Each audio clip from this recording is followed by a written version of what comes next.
McLaren, 18 sur 20. Certains me trouveront peut-être un petit peu gentil, mais vraiment, je trouve qu'il ne faut pas minimiser ce qui a été fait pendant cette saison 2024 et surtout sur les 2 dernières années. Souvenez-vous du début de saison 2023, McLaren est dernière, littéralement. Ils étaient au fond du trou et 2 ans plus tard, même pas 1 an et demi plus tard, ils sont champions du monde des constructeurs.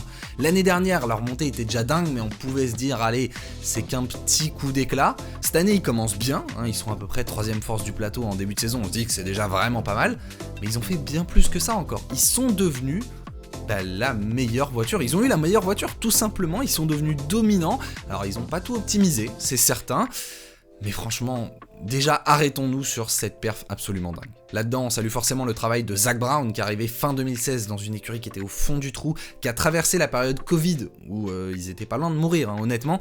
La crise était telle qu'ils ont dû vendre Woking, qui est quand même le siège historique de l'équipe. Et finalement, malgré ça, ils sont revenus au sommet. Saluons aussi le travail d'Andrea Stella sur le muret des stands, parce que on était beaucoup à être sceptiques, et je m'inclus clairement là-dedans.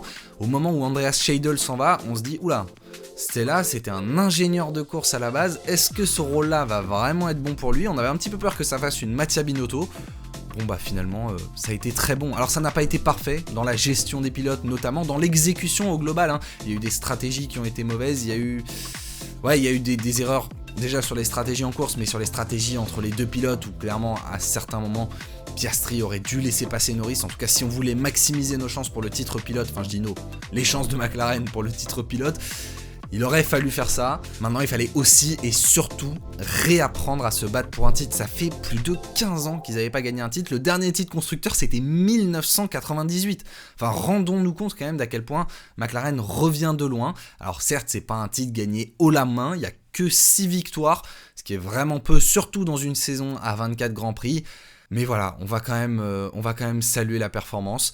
Et sans être un fan spécialement de McLaren, je trouve que c'est quand même une très bonne chose pour la Formule 1 de savoir qu'ils ont remporté le titre, qui plus est en se battant avec Ferrari. C'est les 2 écuries les plus historiques de la Formule 1 qui sont au sommet, et ça on peut s'en réjouir.